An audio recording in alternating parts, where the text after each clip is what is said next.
नमस्कार दोस्तों, आप मुझे पहचान ही गए होंगे। मैं सीमा शर्मा मेरे यूट्यूब चैनल ज्ञान चलते चलते के माध्यम से क्लास 12 की हिंदी की पाठ्य पुस्तक आरोह भाग 2 के गद्य खंड के 11 चैप्टर भक्तिन, जिसकी रचनाकार है महादेवी वर्मा, उसके सार के ऊपर चर्चा करूँगी। तो आइए दोस्तों शुरू करते हैं। दोस्तों पहले हम देखते हैं लेखक परिचय। इस पाठ की लेखिका है महादेवी वर्मा, जिनका जन्म सन 1907 में फर्रुखाबाद उत्तर प्रदेश में हुआ था और इनकी मृत्यु 1987 इलाहाबाद में हुई थी। साहित्य सेवी और समाज सेवी दोनों रूपों में महादेवी वर्मा की प्रतिष्ठा रही है। महात्मा गांधी की दिखाई राह पर अपना जीवन समर्पित कर उन्होंने शिक्षा और समाज कल्याण के क्षेत्र में निरंतर कार्य किया। नारी समाज में शिक्षा प्रसार के उद्देश्य से उन्होंने प्रयाग महिला विद्यापीठ की स्थापना की। साहित्य जगत में महादेवी वर्मा की प्रतिष्ठा बहुमुखी प्रतिभा के रचनाकार के रूप में रही। कविता के क्षेत्र में वे छायावाद के 4 स्तंभों में से एक मानी जाती है। दोस्तों महादेवी वर्मा, पंत, प्रसाद और निराला, ये 4 छायावाद के प्रमुख स्तंभ माने जाते हैं, जिनमें से महादेवी वर्मा एक है। अपने निबंधों और संस्मरणात्मक रेखाचित्रों के कारण एक अप्रतिम गद्यकार के रूप में उनकी चर्चा होती रही है। कविता और गद्य इन दोनों क्षेत्रों में उनकी प्रतिभा अलग अलग स्वभाव लेकर सक्रिय हुई दिखती है। कविताओं में वे अपने आंतरिक वेदना और पीड़ा को व्यक्त करती है और इस लोक से परे किसी और सत्ता की ओर अभिमुख दिखलाई पड़ती है।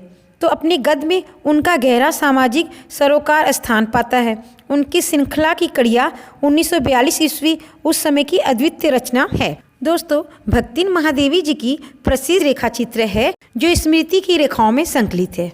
इसमें महादेवी जी ने अपनी सेविका भक्तिन के अतीत और वर्तमान का परिचय देते हुए उसके व्यक्तित्व का बहुत दिलचस्प खाका खींचा है।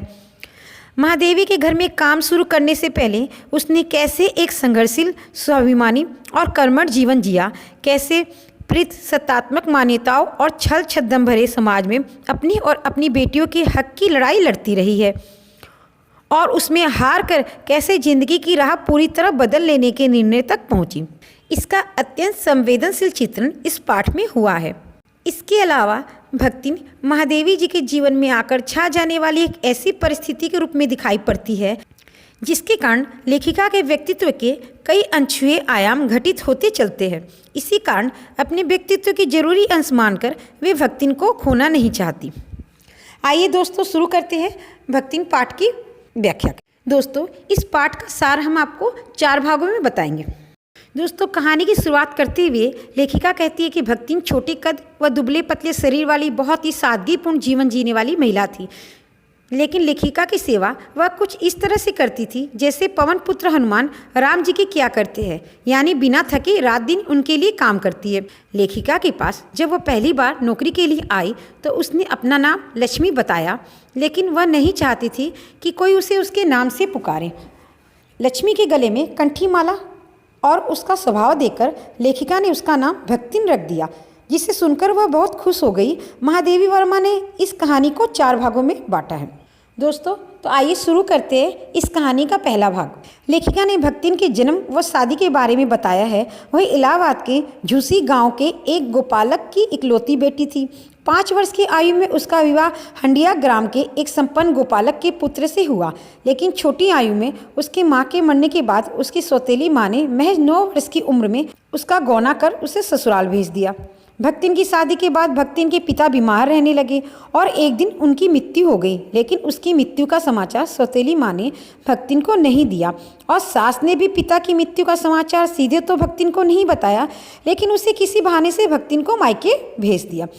पिता से मिलने की आस में जब भक्तिन मायके पहुंची तो वहां पिता की मृत्यु का समाचार पाकर वह उल्टे पांव अपने ससुराल आ गई और घर वापस आकर अपनी सास को बहुत खरी खोटी सुनाई।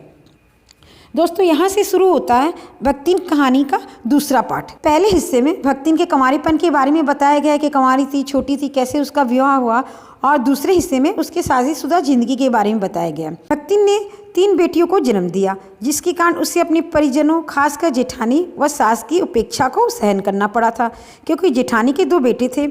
उन दिनों समाज में बेटियों को अहमियत नहीं दी जाती थी, इसलिए भक्तिन व उसकी बेटियों को एक साथ भी हर चीज़ में भेदभाव किया जाता था। जहाँ जेठानियों के बेटों को दूध मलाई और अच्छा भोजन दिया जाता था, वहीं भक्तिन की बेटियों को मोटा अनाज खाने के लिए दिया जाता था।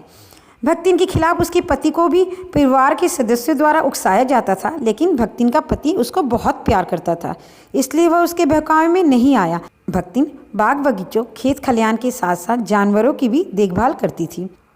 उसने अपनी बड़ी बेटी का विवाह बड़े धूमधाम से किया, लेकिन महज 36 साल की उम्र में भक्तिन के पति की मृत्यु हो गई। इसके बाद तो भक्तिन पर दुख का पहाड़ ही टूट पड़ा, लेकिन उसने किसी प्रकार अपनी दोनों बेटियों की शादी की और बड़े दामाद को घर जमाई बनाकर अपने पास रख लिया। दोस्तों, अब तीसरे हिस्से में उसके कुछ जीवन के बारे में बताया गया। तीसरा हिस्से में बताया गया है, दुर्भाग्यवश बड़ी बेटी का पति भी मर गया, वह विधवा हो गई। परिजनों ने संपत्ति के लालच में भक्तिन की विधवा बेटी का विवाह भक्तिन के जेठ के बड़े बेटे के तीतरबाज साले से करवाना चाहा, जिसे उसने मना कर दिया। लेकिन कुछ समय बाद वह तीतरबाज भक्तिन की बेटी के घर में घुस गया। उस समय भक्तिन घर में नहीं थी। हालांकि बेटी ने उस तीतरबाज को धक्का देकर बाहर निकाल दिया, लेकिन बात गांव में फैल गई। पंचायत बुलाई गई, जिसने दोनों का विवाह करने का आदेश दिया। भक्तिन उसकी बेटी को न चाहते हुए भी पंचायत का ये फैसला मानना पड़ा। शादी के बाद तीतरबाज दामाद ने धीरे धीरे भक्तिन की सारी संपत्ति उड़ानी शुरू कर दी, जिससे उसकी आर्थिक स्थिति खराब हो गई। एक बार तो लगान न दे पाने के कारण जमींदार ने उसे दिन भर कड़ी धूप में खड़ा रखा। भक्ति ने इसे अपना अपमान समझकर और गांव छोड़ दिया और लेखिका के घर आकर उसकी सेविका बन गई। दोस्तों, अब यहाँ से शुरू होता है चौथा चरण। चौथी चरण में भक्तिन जब लेखिका के घर आ जाती है, उसकी कहानी बताई गई है। लेखिका कहती है कि उसकी वेशभूषा किसी सन्यासीन की तरह थी, लेकिन उसमें वह एक सदी हुई गृहस्थीन भी थी। वह बहुत नियम धर्म से चलने वाली महिला थी। वह सुबह जल्दी उठकर नहाती धोती थी। लेखिका को बिल्कुल गांव के घर जैसे ही खाना बनाकर खिलाती थी, यहाँ तक कि हॉस्टल की लड़कियों को भी खिलाया पिलाया करती थी। वह बहुत ही मेहनती, ईमानदार वो स्वामी भक्त थी। लेखिका की सेवा करना ही अब उसका एकमात्र धर्म बन गया था।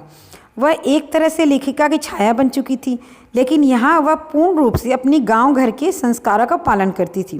भक्तिन की एक खासियत थी कि वह दूसरों की मन की तो नहीं करती थी, लेकिन दूसरों से अपने मन की अवश्य करवा लेती थी। हर गलत बात को भी अपने तर्क से सही ठहरा देती थी। लेखिका अगर देर रात तक काम करती तो वह वहीं कंबल बिछाकर नीचे फर्श में बैठ लेखिका के साथ रात भर जागती रहती थी, और अगर उन्हें किसी चीज़ की ज़रूरत होती तो वह खुशी खुशी लाकर उन्हें दे दिया करती थी। लेखिका के स्वतंत्रता संग्राम आंदोलन में भाग लेने के कारण उसके जेल जाने की संभावना बनी रहती थी, लेकिन भक्ति जेल जाने से बहुत डरती थी। फिर भी वो लेखिका की सेवा करने के लिए जेल जाने को भी तैयार थी।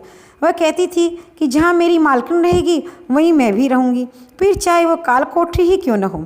यहाँ तक कि लेखिका को छोड़कर अपनी बेटी व दामाद के साथ जाने को भी तैयार नहीं हुई। भक्ति लेखिका के मित्रगणों का बहुत सम्मान करती थी।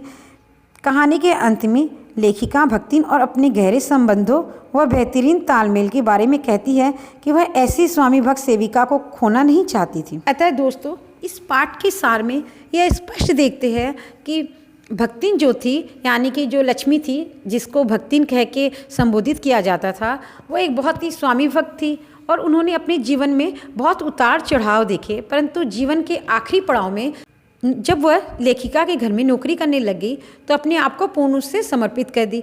लेखिका कहती है कि वह मेरी इस तरह से सेवा करती थी कि एक समय ऐसा आया कि मैंने उसे मेरी सेवा से वंचित करने के लिए कह दिया कि अब मुझे छोड़ के चल जाओ, तो भी उसने मना कर दिया और हंस के रह गई।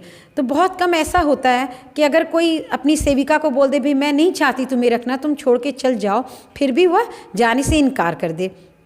दोस्तों, किसी भी पाठ से संबंधित किसी भी व्याख्या, किसी भी प्रश्न उत्तर से रिलेटेड कोई क्वेश्चन हो तो आप मेरे से कमेंट करके पूछ सकते हैं, मैं जवाब ज़रूर दूंगी।